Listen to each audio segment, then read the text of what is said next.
하나님께서 오늘 우리에게 허락하시는 말씀 마가복음 12장 35절에서 44절까지의 말씀입니다. 이 하나님의 계시의 말씀을 한 목소리로 받들어 읽겠습니다. 예수께서 성전에서 가르치실새 대답하여 이르시되 어찌하여 서기관들이 그리스도를 다윗의 자손이라 하느냐. 다윗이 성령에 감동되어 치리 말하되 주께서 내 주께 이르시되 내가 내 원수를 내 발 아래에 둘 때까지 내 우편에 앉았으라 하셨도다 하였느니라. 다윗이 그리스도를 주라 하였은즉 어찌 그의 자손이 되겠느냐 하시니 많은 사람들이 즐겁게 듣더라. 예수께서 가르치실 때에 이르시되 긴 옷을 입고 다니는 것과 시장에서 문안받는 것과 회당의 높은 자리와 잔치의 윗자리를 원하는 서기관들을 삼가라. 그들은 과부의 가산을 삼키며 외식으로 길게 기도하는 자니 그 받는 판결이 더욱 중하리라 하시니라. 예수께서 헌금함을 대하여 앉으사 무리가 어떻게 헌금함에 돈 넣는가를 보실세 여러 부자는 많이 넣는데 한 가난한 과부는 와서 2렙돈 곧 한 고드란트를 넣는지라. 예수께서 제자들을 불러다가 이르시되 내가 진실로 너희에게 이르노니 이 가난한 과부는 헌금함에 넣는 모든 사람보다 많이 넣었도다. 그들은 다 그 풍족한 중에서 넣었거니와 이 과부는 그 가난한 중에서 자기의 모든 소유 곧 생활비 전부를 넣었느니라 하시니라. 아멘. 교우 여러분 평안하셨습니까? 이 자리에 함께 참석하신 우리 모든 교우님들, 우리 주님의 크신 사랑과 은총이 함께 하시기를 간절히 소망합니다. 지난주 금요일에 학교에서 부탁하는 그 교통 안내 봉사를 하고 왔습니다. 초등학교 아이를 둔 부모는 1년에 2번 노란 깃발을 들고 수신호하는 그러한 교통 봉사를 하는데요. 거기에 다녀왔는데요. 그 자리에서 제가 있었던 자리가 혹시 알파문고 쪽에, 그러니까 문지초등학교에서 조금 떨어진 알파문고 쪽에 있었어요. 제가 이제 그냥 사복을 입고 갔죠. 그 교회에서 입는 작업복 말고요, 양복 말고요. 네. 사복을 입고 갔는데 저를 알아보고 어느 학생이 어린이죠. 목사님 안녕하세요. 걔도 신기했나 봐요. 걔도 신기하고 저는 이제 노란 깃발 들고 이렇게 하고 있는데 목사님 안녕하세요 하면서 쓱 지나가는데 저도 참 그 느낌이 묘하더라고요. 교회에서 보고 이렇게 인사하고 하는 애들이 바깥에서 그리고 학교 가다가 그 시간에 좀 빨리 가야 될 그 시간일 텐데도 반갑다고 그래도 저를 알아보고 이렇게 인사를 해서 저도 참 고맙더라고요. 그렇게 이제 한참 하고 있는데 어느 할머니 한 분이 저를 그 반대쪽에서 저를 유심히 쳐다보고 있는 거예요. 아마도 이제 그분은 손주를 학교 보내고 나서 저를 계속 쳐다보고 있는 거예요. 저는 이제 그냥 이렇게 눈인사로 이렇게 한번 하고 계속 하고 있는데 가실 생각을 안 하는 거예요, 이 양반이. 그래서 제가 속으로 그래 내가 좀 잘생긴 건 알고 있지만 뭐 그렇게까지 계속 쳐다보고 그럴 필요가 있을까? 물론 1, 2분 정도면야 괜찮지만은 거의 10분, 15분 정도, 전체 하는 시간이 30분이었거든요. 한 15분 정도를 계속 쳐다보고 계시는 거예요. 뒷짐지고 쳐다보고 계셔서 이제 아이들은 제가 왔다 갔다 할 때 저도 수신호하고 했어요. 다 끝날 때쯤 이제 아이들이 거의 등교 다 할 그때쯤에서 그 할머니가 저한테 이제 이렇게 물어보는 거예요. 선생님 여기 오신 지 얼마나 되셨어요? 그래서 저 오늘 여기 처음 왔습니다. 오늘 저 학부모로서 여기 수신호 하는데 교통봉사하는 거 처음입니다. 그랬더니 그분 하시는 말씀이 이 자리는 꼭 필요합니다. 여기가 이 삼거리 위치라서 차들이 불쑥불쑥 들어오기 때문에 아이들이 스스로 건너가기가 스스로 조심하기가 참 힘듭니다. 누군가의 도움이 꼭 필요합니다. 그러시더라고요. 그러면서 수고하세요 그러고 가시더라고요. 그러니까 저는 느낌이 그러니까 이 학부모로 온 이 양반이 10분 15분 정도 이렇게 그냥 대충 하다가 가버리지 않는가 할까 봐 감독관처럼 저를 유심히 쳐다본 것 같아요. 그냥 저의 느낌이에요. 저의 느낌. 근데 그분이 가시면서 하셨던 그 말씀이 저의 뇌리에 딱 남더라고요. 여기는 스스로 조심하기 힘들어요. 누군가의 도움이 필요합니다. 스스로 조심할 나이가 그 아이들에게만 해당될까요? 아니죠. 우리 인생길에도 스스로 조심할 것들이 참 많습니다. 또 누군가의 도움이 필요한 것도 많이 있고요. 오늘 이런 주제로 함께 말씀을 나눠보고자 합니다. 다시 이제 우리가 2주간의 어린이 주일 또 세대 통합 예배를 거쳐서 다른 말씀 보다가 다시 2주 만에 다시 마가복음으로 돌아왔습니다. 오늘 본문은 크게 세 단락으로 나눌 수가 있어요. 단락마다 각각의 주제가 있습니다. 첫 번째 단락에는 메시아에 관한 질문이었고, 두 번째 단락은 서기관들의 그러한 행동을 삼가라, 서기관들을 조심해라, 삼가라 라는 예수님의 말씀이 있었고요. 세 번째 단락에는 가난한 과부의 헌금을 드리는 내용이 담겨 있어요. 이 세 단락이 참 주제가 각각이 달라요. 다 독립된 단락입니다. 그런데 이 세 단락이 아주 신기하게도 꼬리에 꼬리를 무는 그런 단어 13말이 있습니다. 키워드가 있다라는 거죠. 첫째 단락은 서기관이라는 단어가 있고요. 두 번째 단락에서는 서기관이 등장하고 또 과부의 가산을 삼키는 자, 과부란 단어가 등장해요. 마지막 세 번째 단락에는 과부가 나오죠. 그러니까 서기관, 두 번째 단락에는 서기관, 과부, 세 번째는 과부, 이런 단어들이 나온다는 겁니다. 그러니까 독립된 내용과 주제가 담긴 이 세 이야기인 것 같지만 서로 얽히고 설킨 밀접히 연관된 말씀입니다. 이 세 단락을 하나의 주제로 엮는다면 조심하라, 경계하라 라는 뜻이 말씀입니다. 따라해 볼까요? 조심하라, 경계하라. 예. 오늘 본문 함께 나눠볼 텐데요. 예수님께서 성전에서 말씀을 가르치시는데 스스로 묻고 스스로 답하는 그런 자문자답 형식을 취합니다. 서기관들은 그리스도, 즉 메시아를 다윗의 자손이라고 하는데 그에 대한 반응을 예수께서 보이신 것이죠. 서기관들이 이런 주장을 펼친 이유는 모두 예수님을 염두에 두고 있는 건데요. 이제까지 어떠한 논쟁, 특히 이 메시아와 관련된 논쟁에 대해서는 예수님께서 한 번도 반응을 하지 않으셨어요. 마가복음 10장을 보면 예수님께서 여리고를 막 떠나시는 장면이 나옵니다. 그때 바디메오가 예수님과 그의 추종자들이 막 예수님의 소리가 들리다 보니 이 시각장애인인 선천성 시각장애인인 바디메오가 막 소리를 질러요. 뭐라고 소리를 질러요? 다윗의 자손 예수여 나를 불쌍히 여기소서. 다윗의 자손 예수여 나를 불쌍히 여기소서. 예수님께서 그러한 바디메오의 부르짖는 소리에 어떤 반응을 보이셨어요? 너는 왜 나를 다윗의 자손이라고 하느냐라고 하셨어요? 그런 반응을 하셨어요? 아니에요. 예수님께서는 그렇게 고래고래 소리 지르는 바디메오에게 내게 무엇을 하여 주기를 원하느냐라고 물으셨습니다. 그러니까 바디메오의 간구에 응답하신 주님이셨어요. 바로 그 다음 장인 마가복음 11장에는 예수님께서 이제 여리고를 떠나 예루살렘 성에 입성하시죠. 예수님께서 새끼 나귀를 타고 예루살렘 성에 입성하실 때 많은 군중들이 환호를 합니다. 뭐라고요? 주의 이름으로 오시는 이여 찬송하리로다. 오는 우리 조상 다윗의 나라여 가장 높은 곳에서 호산나 하더라. 예루살렘에 입성하는 예수님과 다윗을 연결시켜 그 수많은 군중들 무리들이 환호하고 있는 거예요. 그때 예수님께서 새끼 나귀를 타고 가시다가 손을 딱 드시더니 조용하시오 그렇게 말씀하셨습니까? 예수님과 다윗을 연결시켜서 말하는 이 환호하는 그 군중들에게 조용하시오 그게 아니오라고 말씀하셨습니까? 아니에요. 그런 반응 보이지 않으셨어요. 아무 말씀도 하지 않으셨어요. 그런데 오늘 본문 보십시오.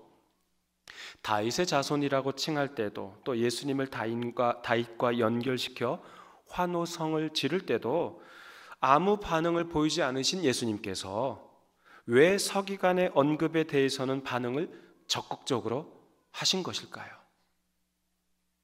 사실상 예수님은 서기관들이 그리스도를 다윗의 자손이라는 이 언급에 부정적인 입장을 취한 것이죠.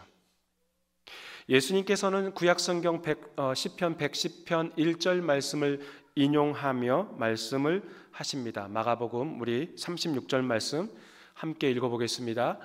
다윗이 성령에 감동되어 친히 말하되 주께서 내 주께 이르시되 내가 내 원수를 내 발 아래에 둘 때까지 내 우편에 앉았으라 하셨도다 하였느니라. 그러니까 성령에 감동된 다윗은 주님께서 나의 주님께 말씀하셨다라고 지금 표현하고 있는 거예요. 그러니까 다윗이 주님께서 나의 주님께, 주라는 말을 2번 하셨다는 건데요, 이 말씀을 예수님은 어떻게 설명하시냐 하면 첫 번째 나오는 주는 여호와 하나님을 뜻하는 것이고 의미하는 것이고, 2번째 나오는 주는 바로 그리스도 메시아를 뜻한다라고 예수께서 설명하시는 것이죠.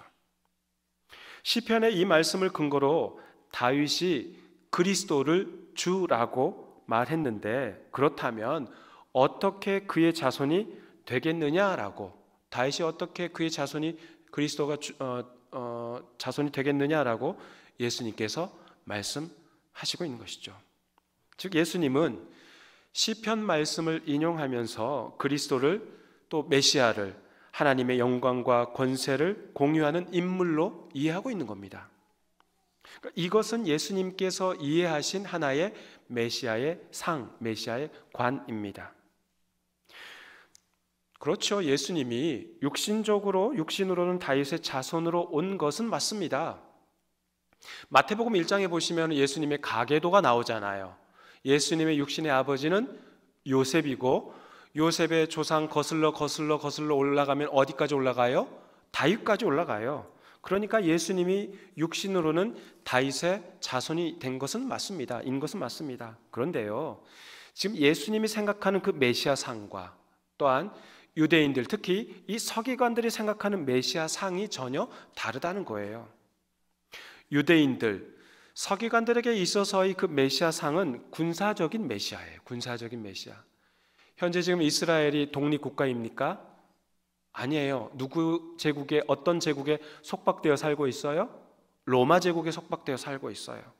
로마 제국의 속국으로 살아가는 유대인은 지금 새로운 다윗 왕조를 건설할 메시아를 꿈꾸고 있었던 것이죠.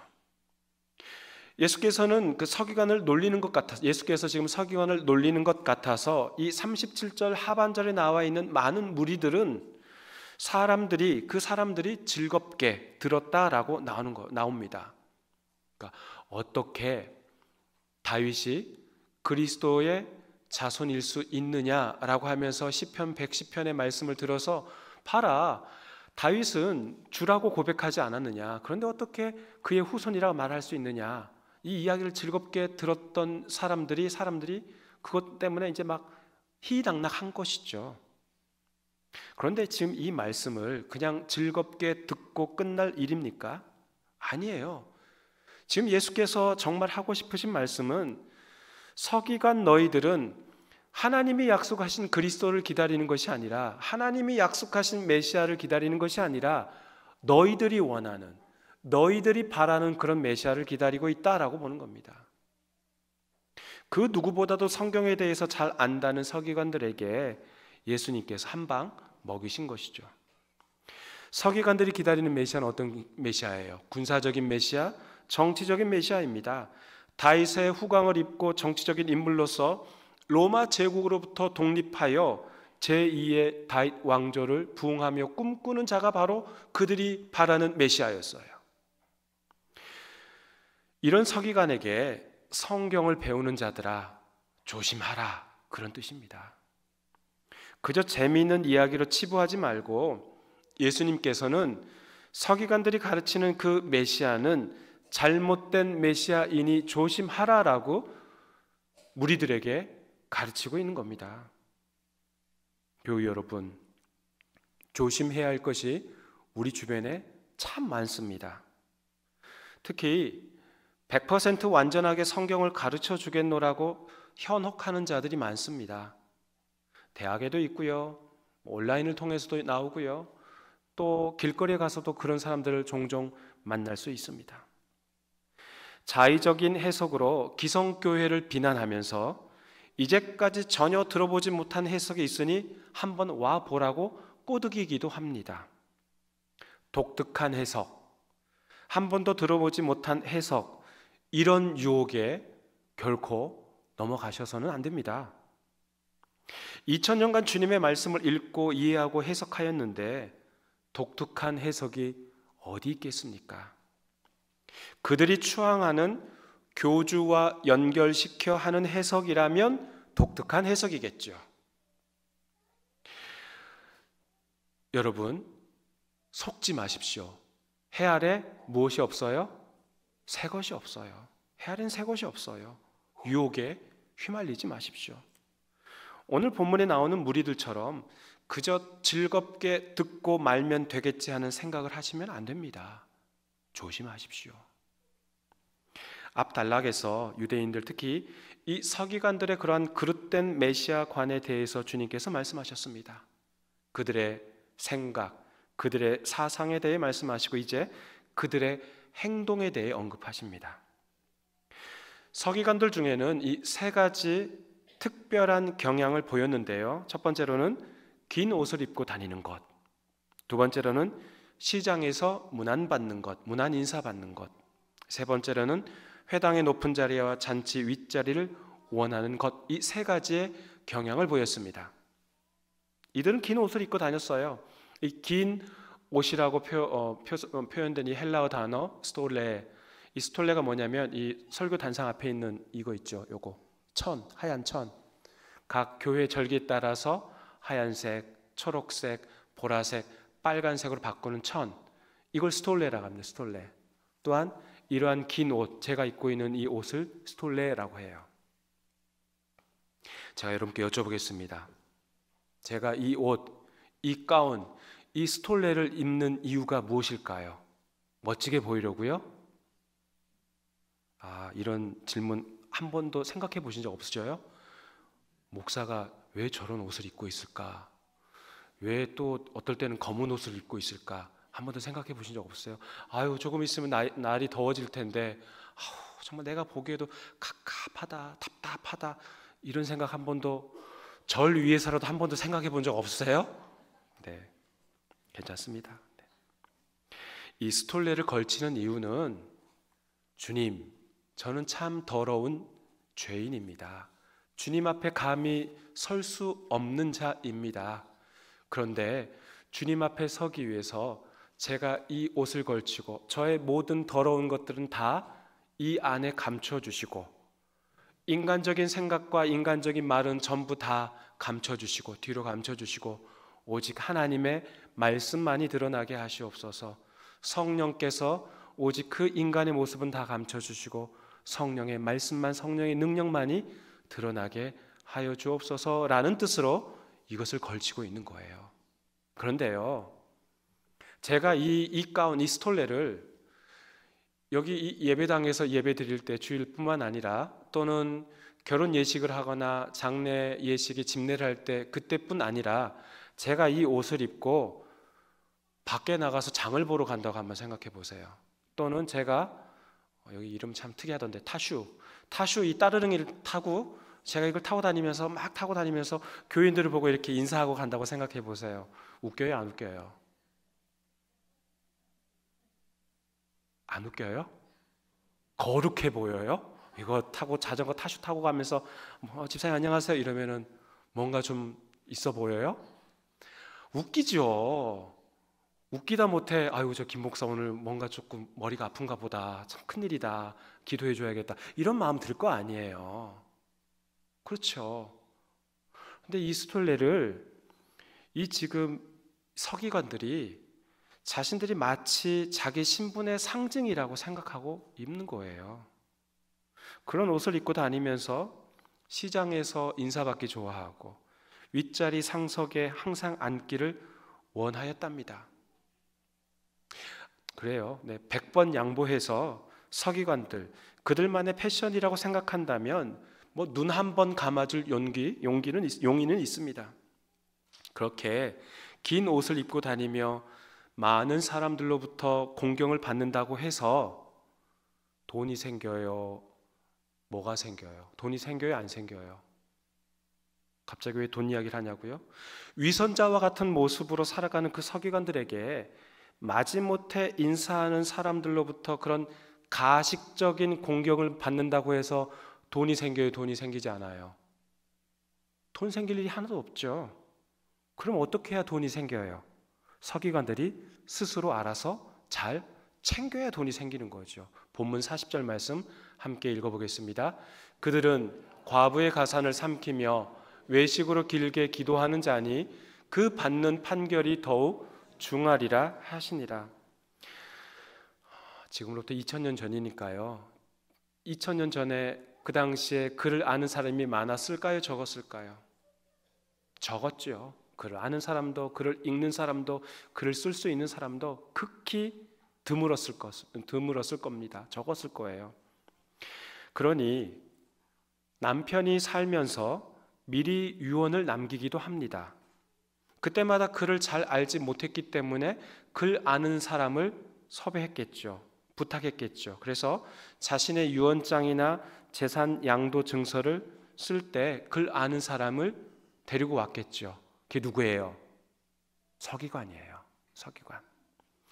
이들이 유언장과 양도 증서에, 이 서기관들이 유언장과 양도 증서에 장난을 치면, 그 남편이 죽고 나면, 그 남자가 죽고 나면 그 모든 가산은, 재산은 누구의 것이 될 수가 있어요?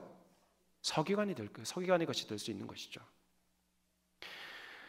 그것이 가식이든 아니든 상관없이 서기관들이 아무리 공경을 받는다고 해서 자다가 떡이 생기겠습니까? 돈이 생기겠습니까? 이러한 꼼꼼한 작업을 해야 돈이 생기는 것이죠. 지금 이 모든 사실을 예수님께서 폭로하고 있는 겁니다. 그러면서도 이 서기관들은 경건한 척은 혼자 다 하고 있어요. 길게 기도합니다. 기도의 내용은 뻔하겠죠. 하나님, 제가 유대인으로 태어나게 해주셔서 감사합니다. 유대인 중에서도 남성으로 태어나게 해주셔서 감사합니다. 저 세리, 저 이방인, 저들과 함께하지 않게 해주셔서 감사합니다. 이런 등등의 하나님의 말씀을, 하나님의 율법을 제가 가르칠 수 있는 그런 권리를 주셔서 감사합니다. 등 다 지자랑만 하고 있는 거예요. 얼마나 이 가식덩어리입니까? 자기 자랑만 늘어놓은 이 기도 같지 않은 기도를 길게 합니다. 우리는 그들을 뭐라고 불러요? 가식덩어리, 또 위선자. 조금 더 전문 용어를 쓴다면 모르세요? 밥맛 없게 생긴 X. 그런 거죠. 가식덩어리죠. 위선자죠. 위선은 하나님을 정말 안 믿는 사람들이 하는 겁니다. 여러분 한번 상상해 보십시오. 하나님이 살아계신다고 믿어요. 또 그분이 언제나 나와 함께 계신다고 믿어요. 정말 그러한 믿음을 가진 자라면, 그러한 믿음을 소유한 자라면 어떻게 위선할 수가 있겠습니까? 불가능하죠. 그런데 보십시오. 길게 기도하면서 경건한 척, 거룩한 척합니다. 자기 자신을 드러내기 위해 애쓰며 살아갑니다. 좀 더 관심받고 인사받고 싶은 그런 높은 자리에 가고 싶어하는 자들이 바로 서기관이에요. 이런 자들이 과연 내 위에 존재하시는 분이 계시다라고 생각을 할까요? 물론 그들의 입술로는 계신다라고 하겠죠. 하나님, 하나님 이러면서요. 무엇인가 드러내고 싶어하는 사람은 자기 위에 존재하는 자가 아무도 없다라고 생각합니다. 아무도 없다. 그런 자가 무슨 하나님 사랑을 말할 수 있겠습니까? 그러니 사회 공동체, 마을 공동체가 지켜주지 않으면 결코 살아가기 힘든 그 과부의 재산까지도 다 털어가 버리는, 그게 부끄러운 것인지도 모르는 이 뻔뻔하고 염치 없는 짓을 하게 되는 자가 바로 서기관이라는 거죠. 서기관들이 뽐내는 태도는 경계해야 할 요소이지만 그들이 과부의 과산을 빼앗은 것과 하나님께 보인 위선은 심판의 대상이라는 겁니다. 그러하기에 모든 율법의 요약인 이 하나님 사랑과 이웃 사랑을 대놓고 무시한 것이나 마찬가지이죠. 주님께서 말씀하십니다. 이런 서기관들을 조심하랍니다. 이런 서기관들을 삼가라 주님 말씀하십니다.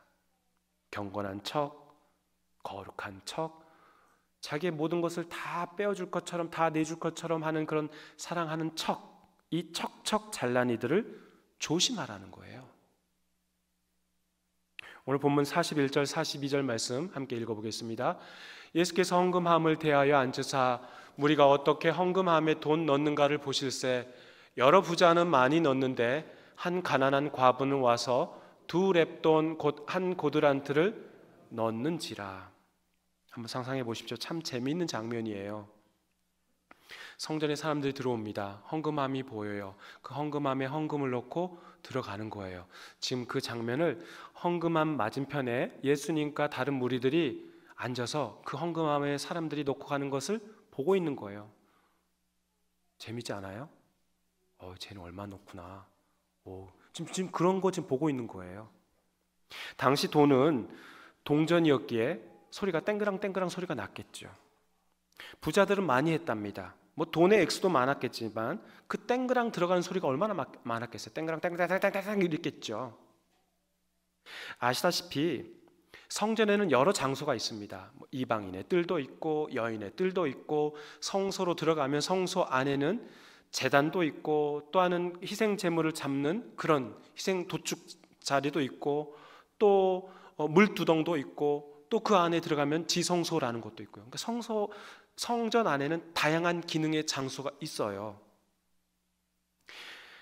오늘 본문에 나온 이 가난한 과부도 헌금을 하였어요. 그리고 예수님과 함께 온 무리들, 이 오클로스라는 이 무리들은 쉽게 그 자리를 왕래할 수 있었던 곳이에요.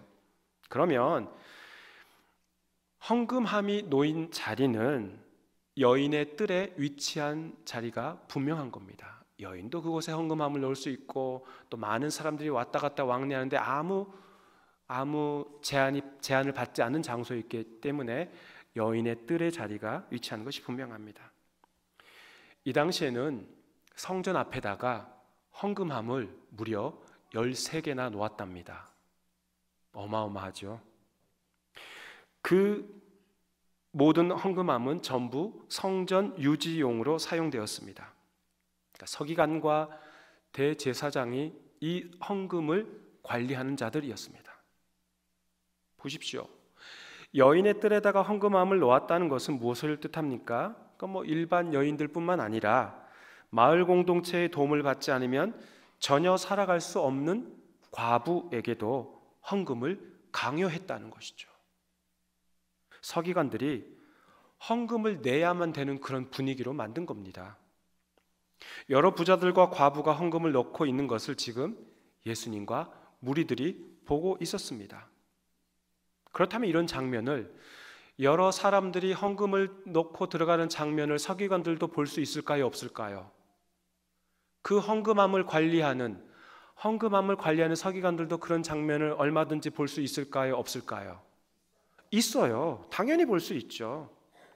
그러다 보니 이 서기관들이 가난한 과부들의 돈을 수탈한 거나 다름없다는 겁니다. 2렙돈이면 100분의 1달란트예요. 우리 돈으로 하면 1,000원이 채 안 돼요. 그러니까 한 980여 원 정도 됩니다. 그 돈이 그 과부의 생활비 전부랍니다. 이런 사실을 서기관들이 알까요? 모를까요? 알지요. 당연히 알죠. 과부들의 가산까지도 삼키는 자들이고 과부들의 생활을 뻔히 아는 자들인데 모를 리가 있겠습니까? 다 알죠.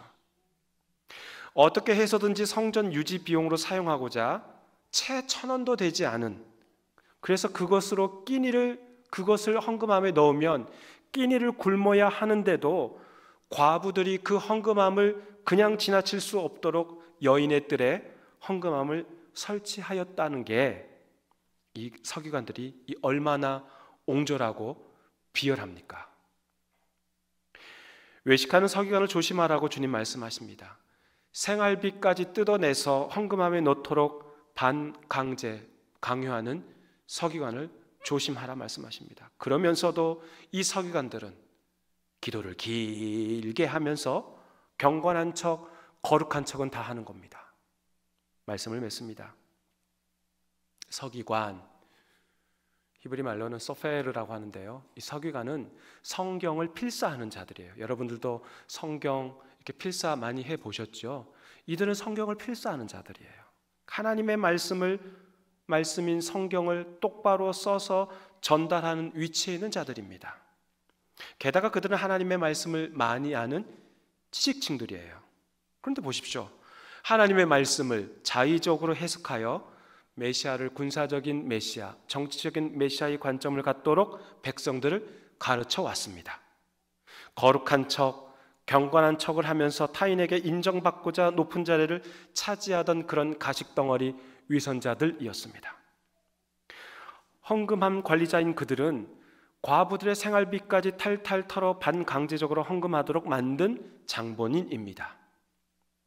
하나님의 이름을 빌려 세상을 호령한 그런 사람들이 바로 누구예요? 서기관이에요. 이런 자들을 주님께서 조심하라고 합니다. 신앙을 이용해서 세상의 좋은 자리를 선점하려는 자들이 있습니까? 교회를 이용해서 경제적인 이익을 취해보고자 하는 자가 있습니까? 조심하십시오. 기억하십시다. 내가 서기관의 자리에서 타인의 아픔에 공감하지 못할 수도 있어요. 내가 서기관의 이치에서 위선자처럼 살아갈 수도 있어요. 내가 서기관처럼 얼마든지 내 욕망을 위해, 내 욕심을 채우기 위해 살아갈 수도 있습니다. 언제나 주께서 허락하신 말씀을 겸허히 받아들이며 내 욕망을 억제하며 살아가는 저와 여러분의 삶이 되기를 간절히 원합니다. 스스로 조심하기 힘들어요. 누군가의 도움이 필요하다라는 그 손주가 있는 어느 할머니의 말씀처럼 스스로 조심하기 힘듭니다. 그러하기에 더욱 주님의 도우심을 간구하는 저와 여러분이 되기를 주의 이름으로 축원합니다. 하나님 아버지 감사합니다. 아버지 하나님의 말씀 안에서 살아가려고 많이 애쓰지만은 혹여 우리 안에서는 경건한 척, 거룩한 척, 남의 타인에 대해서는 전혀 동정심도 갖지 못하는 그러한 서기관의 모습이 우리 안에 비춰지지 않는지요. 하나님 용서하여 주시고 아버지 하나님의 말씀 안에 살아갈 수 있도록 스스로 도와가기, 스스로 조심하기가 힘든 이 세상입니다. 전적으로 주님만을 도움으로 살으며 에베네셀의 하나님만을 굳게 의지하며 살아가는 저희들의 삶이 되도록 성령께서 도와주옵소서. 예수님의 이름으로 기도하옵나이다. 아멘.